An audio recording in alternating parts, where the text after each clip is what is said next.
Сәлем достар, сіздермен бірге орынтай мөлдір. Біз бүгін операциялық жүйелер сабағынан практикалық жұмысты орындайтын боламыз. 5-ші практикалық жұмыс виртуал бокста желілік байланыстарды көрсету. Яғни біз бүгін желілермен жұмыс істейтін боламыз.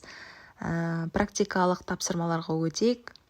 Бірінші тапсырма бұл бізде виртуал бокста желілік режимдерін зерттеңіз. Яғни біз виртуал машинаға кіреміз. Осы жерде Windows'та настроить дегенді басып, сеть, яғни желі деген жерге кіреміз. Расширенный бөліміндегі. Және осы жерде біз тип подключения сетьті таңдаймыз. Внутренняя сеть, NAT, неше түрлі сеттер бар осы жерде желілер. Бұның барлығы бізде осы практикалық тапсырмаларда берілген. Внутренняя сетьті таңдап, біз ОК батырмасын басамыз және запустить етеміз. Запустить етілгеннен кейін Windows жүйесіне кіреміз. Және сол жерде Windows осы IP мекен жайлары арқылы тексеріп көретін боламыз. Ол үшін біз командная строкаға кіреміз әрине. ipconfig дегенді осы команданы тексеріп көретін боламыз. Командная строкаға кіріп, копировать, вставить етеміз осы жерге ipconfigті. Және осындай жазу шықты бізде. Желі параметрлерін біз осы арқылы тексеріп көрдік. Так. Ендігі біздің тапсырмамыз NAT режимінде интернетке қосылуды тексеретін боламыз. Үшін настроить етеміз. Как всегда, желі бөліміне кіріп, біз тип подключения таңдаймыз. NAT, яғни біздің NAT желісін таңдау арқылы біз запустить етіп алдық. Және де осы запустить еткен желіні тексеріп көретін боламыз. Әдеттегідей бұл біз командная строкаға кіру керек біз.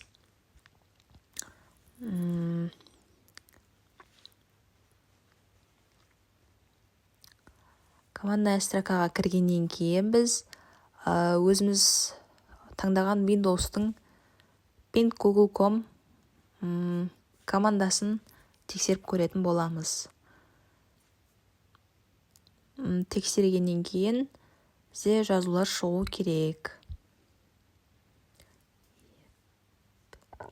Егер біз бәрін дұрыс орындап жатқан болсақ, дұрыс шығу керек.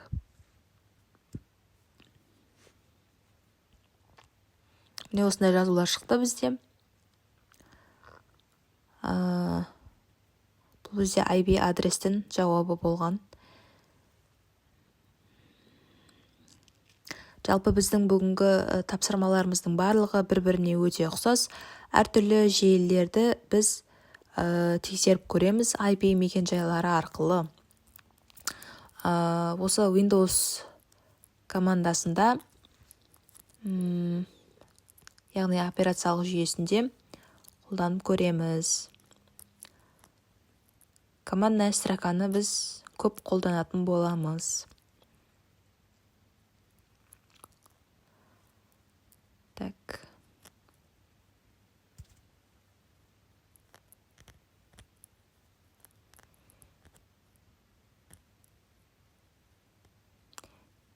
DNS желісі. Так. Қайтадан біз ендігі тапсырмаға өтеміз.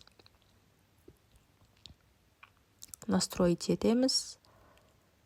Желіні таңдаймыз осы жерде. Так. Запустить етеміз.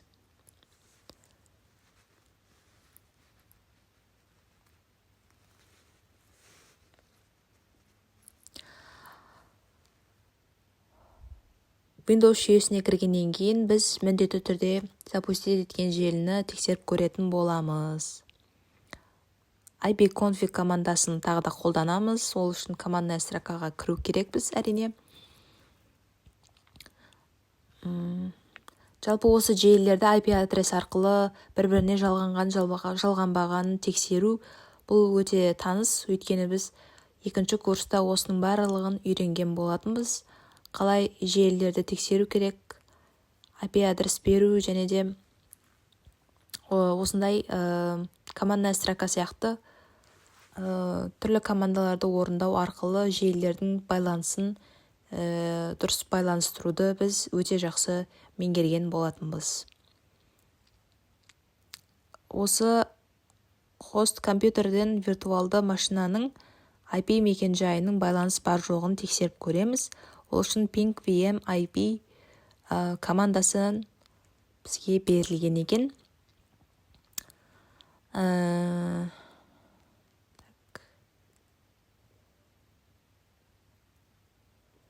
Біз әрине копировать ставить етеміз.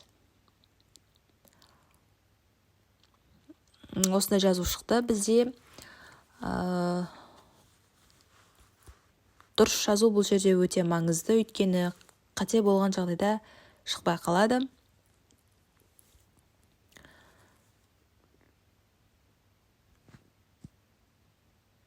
Ошибка деген шығып тұр.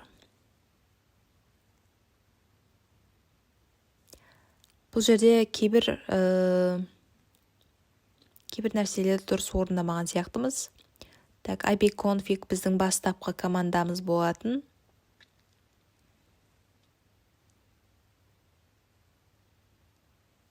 Windows жүйесіндегі біздегі осы жерде IP адрес бар. Бұл бізде 192.168.26.191 біздің ең главный IP адресіміз болып табылады. Негізінен осы IP адрестердің көбісі 192 деп басталады. Тағы бір командная строканы ашып, осы IP адресті жазып көреміз. Дұрыс жазу бәріне де маңызды. Дұрыс жазсақ, жауабы да дұрыс болып шығады. Осы IP адрестің алдына қойып көреміз.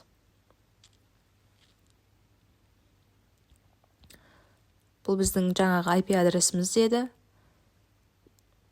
Ping беру арқылы біз осыны тексеріп көреміз. Ping VM және IP.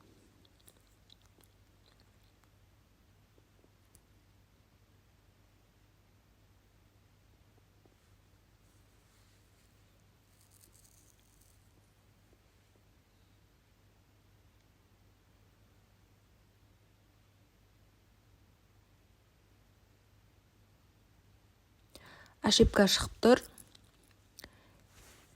Ештеңе етпейді.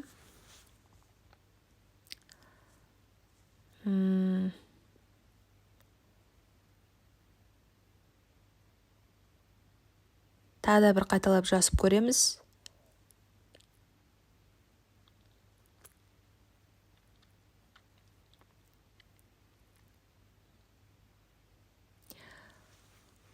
Қателіктерден ешқашан қорықпау керек. Біздің апай-ағайлар айтпақшы, қателіктер біздің арғарай жұмыс істеуімізге кедергі келтірмеу керек. 4-ші тапсырмада біз host only адаптер сетін таңдап алдық. Ендігі командная строкаға кіріп, тағы да осы командаларды ipconfig Windows тексеріп көреміз.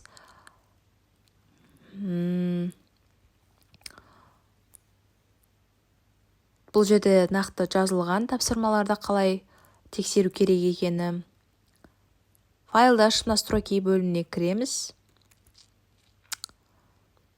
Хост желінің басқарушысы бөліміне өтіп, виртуалды желінің интерфейсін баптау керек.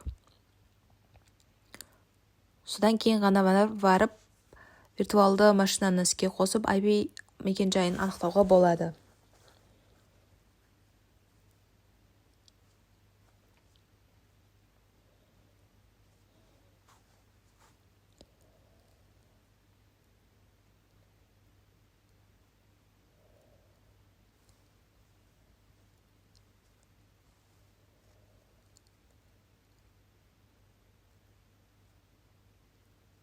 Так, осы жерде біз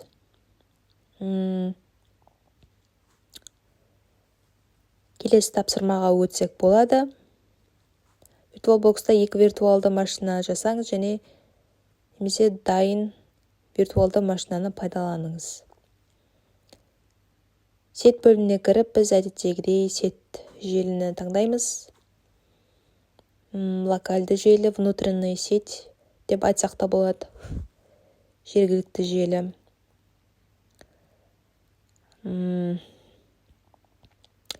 Имя деген жерге интернет атаулары бұл жерде берілген. Окей, батырмасын басамыз және де запустить етеміз.